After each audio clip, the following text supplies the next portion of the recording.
70 years. That's what he goes there for, is to unlock the door. All those around him criticize and sleep.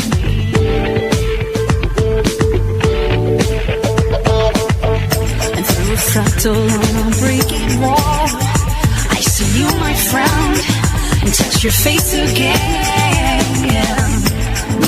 All right, we're back with Saul Albom, who joins us from Oslo, Norway. Saul, we were talking about, you gave us the great analogy. You were talking about, imagine if your credit cards were, what'd you say, 4 or 5%.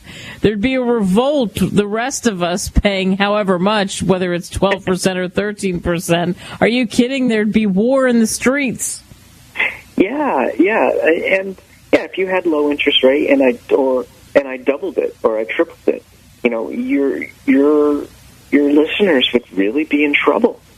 And that's the issue that Japan is facing, is that if your listeners were paying 20% of their full income in interest to their credit cards, and I doubled or tripled it, they would be out of house and home. They wouldn't be able to eat.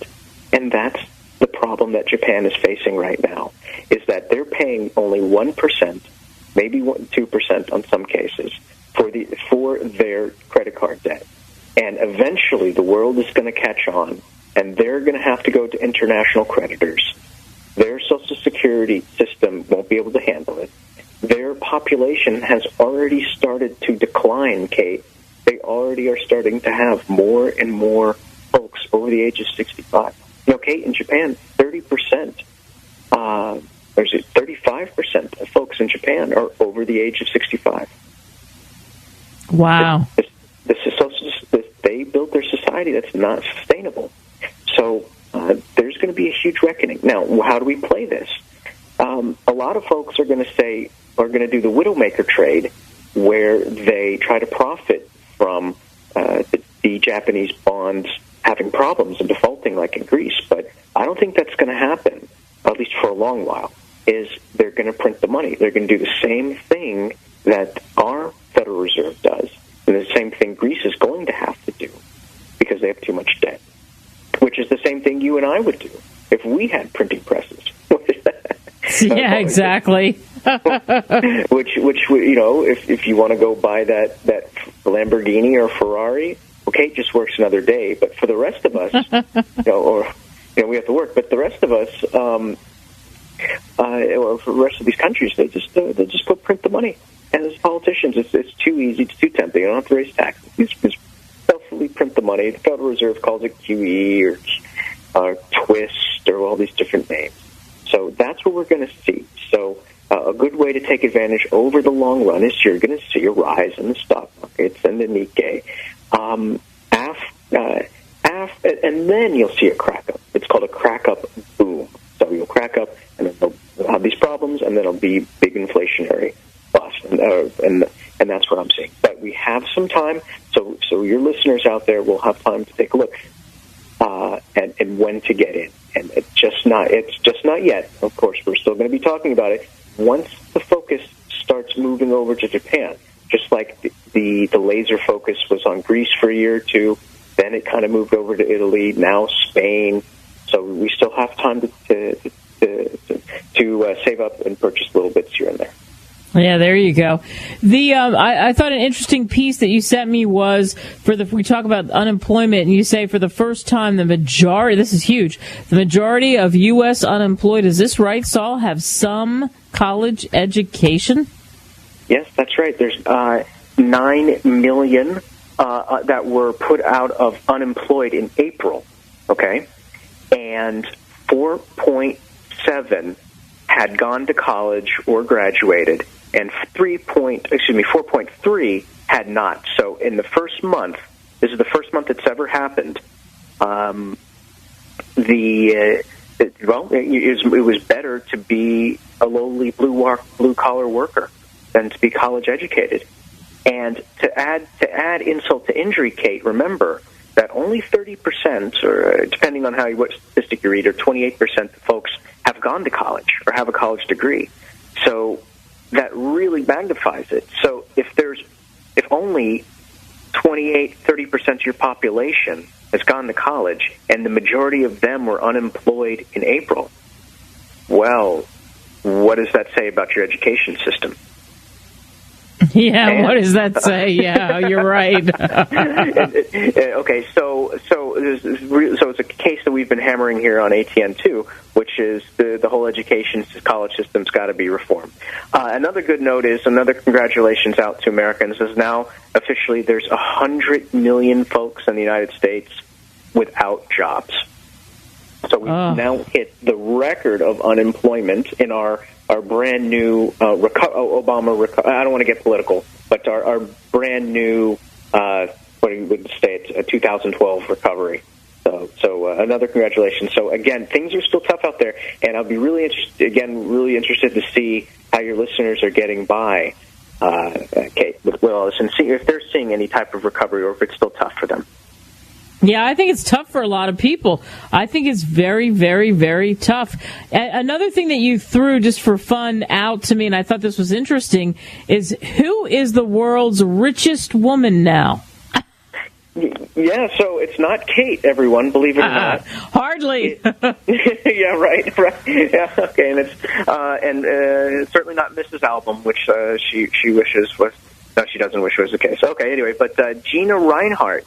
It turns out that mining is actually pretty profitable, just basic producing stuff out of the ground, right? Not all this fancy Facebook stuff. She's worth more than the Facebook founder and is clocking up now at $29.7 billion. New richest woman, takes over from, the Walmart heiress, which was Christy Walton. And goes to show you that money maybe doesn't exactly buy happiness, Kate, because she's being sued by like an army of folks trying to take over. So her children are suing her, and actually the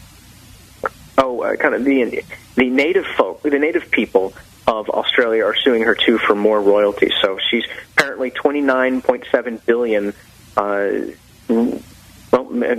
Still won't get your kids to like you.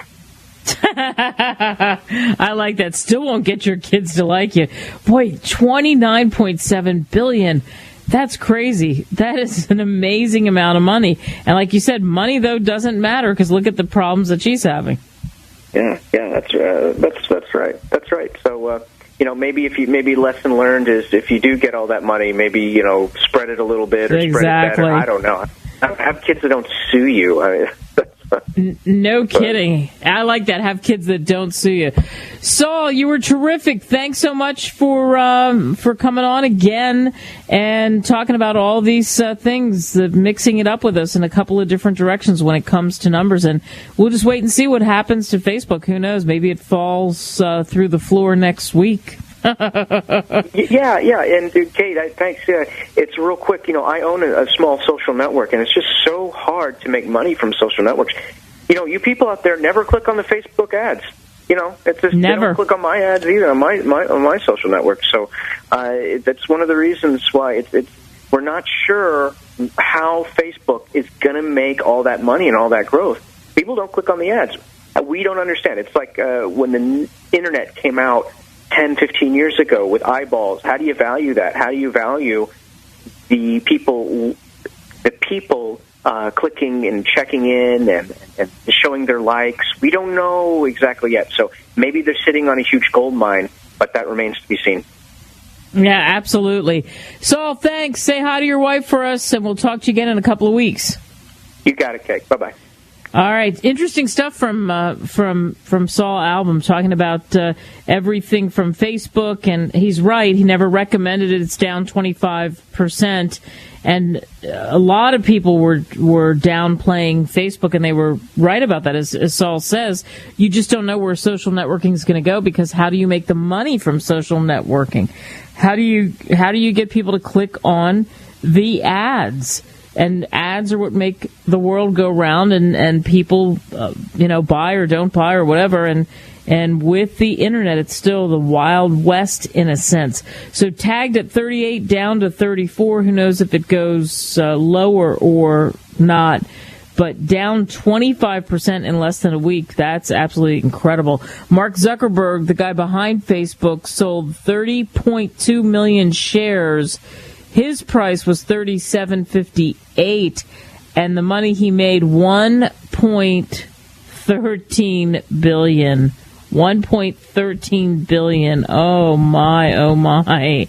Again, when it comes to numbers like that, it's almost silly numbers. What are you going to do with that kind of money? And he's a guy that actually, by all accounts, isn't a huge spender. And I think the other big thing to come out of what Saul had to say, sadly, is 100 million Americans are without jobs. Out of 9 million unemployed in April, 4.7 had gone to college or graduated, and 4.3 million hadn't. And that's the seasonally adjusted Labor Department information. The number that I think is scary is the 100 million people that don't have jobs, can't find jobs, and that's one of the biggest numbers that we have seen. Coming up on America Tonight, we got hurricane news. I'm not happy about the hurricane news. Let's hope that it doesn't come closer to us, and where is it going to end up? I'll give you all the specifics in a minute. I'll give you the coordinates of Hurricane Bud on the flip side.